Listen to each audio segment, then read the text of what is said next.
So step one is the product. So we need to look at your goods, your products, or your services, and we can actually then identify which of the 4 areas they actually fall into. So you've got transactional sales, you've got solution sales, you've got service sales, and finally you have luxury sales. The majority of goods, products and services fall in those 4 categories of transactional, solution, service and luxury. So let's get underneath the bonnet and let's get into some real detail now on what each of these 4 are, and actually the ones that are applicable for you and your business. It's really important that you identify where your goods, products or services fall in those 4 areas. So let's look at transactional. A transactional sale is very much as it says. It is a transaction. So a transactional sale in normal terms is something where somebody goes, I need this, they go online, they buy it and off they go. It can be the same with going into a shop.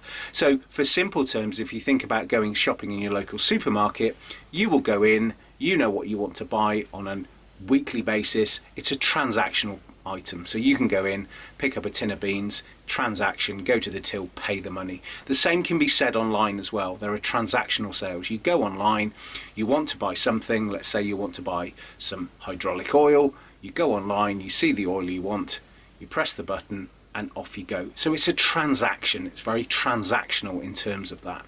So you have the need, go in, buy it, do the transaction, move on. So transactional sales. Now many of you watching this will be doing transactional sales, or an element of your business might be transactional sales. And it's really key that you understand where it falls so that you can operate in the right way in terms of your sales. So I really want you to think about your goods, your products or services. Are they transactional or are they not? So when we look at solution sales, solutions again by definition is providing a solution to something that is needed. Now solution sales normally is a slightly longer process. It's looking at a solution that will help to solve a problem, and that's the real key here, looking at a solution that is there to provide the solution for a problem or a challenge that somebody will have. And we're used today in terms of things such as SaaS products, so software as a service. It is there as a solution to solve a problem. And again, think about that in solutions.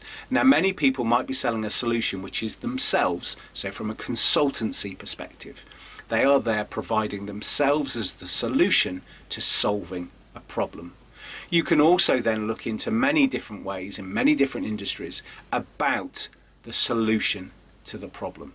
And that's where you need to think about as well, because solution sales can take much longer to be able to go through that process, because sometimes a company or an individual may not see that they have a problem, but actually you have the solution to a problem they didn't even know about, but actually your solution can make something more efficient, more productive, more profitable.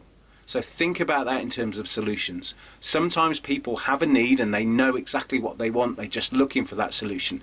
Other times they don't even know they need the solution. But by looking at the solution, what are the differences that it will provide? The solution will help with all of those different elements about making things better, smoother, more profitable, more money, more time. It's all about the solution. And to so many people these days, it is all about time. And it doesn't matter if it's a B2C or a B2B, the solution sales are there to solve a problem, even if the problem is not known at that stage. Then we look at service. So when we look at service, service again by definition is a service that somebody requires. It could be something as simple as a cleaning service. That is a service that somebody requires.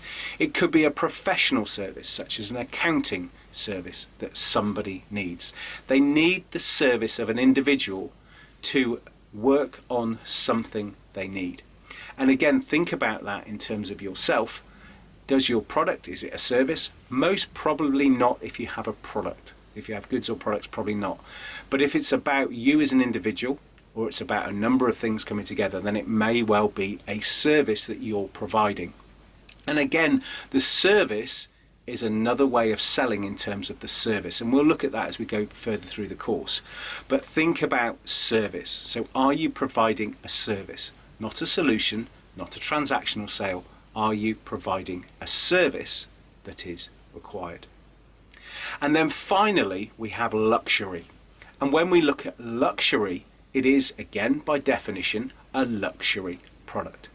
And in many terms, luxury for one person could be normality for another. So when you look at luxury, don't automatically think at the highest level of ultra high net worth individuals and a luxury product for them. You can work backwards, and everybody has a luxury product that is in reach for them. But many ways when we look at luxury, it is about, in the UK terms, it is about like a John Lewis model. It's about that touch of luxury, that if you buy something from a certain brand, you know it is luxury. You can go all the way through to Sunseeker boats and yachts, and you can look at that element of that's pure luxury. And again, there is a very different way of sales in terms of luxury and actually who makes the decisions. Because in many cases at the higher end of luxury, there's a decision-making process. You may not even ever speak to the end user who is looking to buy that luxury product. But again, even in the smallest way, a manicure could be a luxury product. And I certainly know, and I've seen the growth in terms of the manicuring areas, in terms of nail bars in particular, and the way that beauty has exploded. To many people, it is a luxury item. To some people, it's a weekly thing. To others, it's a monthly thing. And to then, for many others, it's just a special occasion thing. But it still has a luxury element to it. So think again how your business falls into that from a B2B or even a B2C perspective. So we've covered those 4 areas, and I want you to think really, really, really strongly. Does your goods, products or service fall into one or more of those? Or do you have different products that fall into different areas or different offerings that fall into those? Because each of those has a different way of selling. So it's really key that you can start to understand that and see how that particular way works for your product.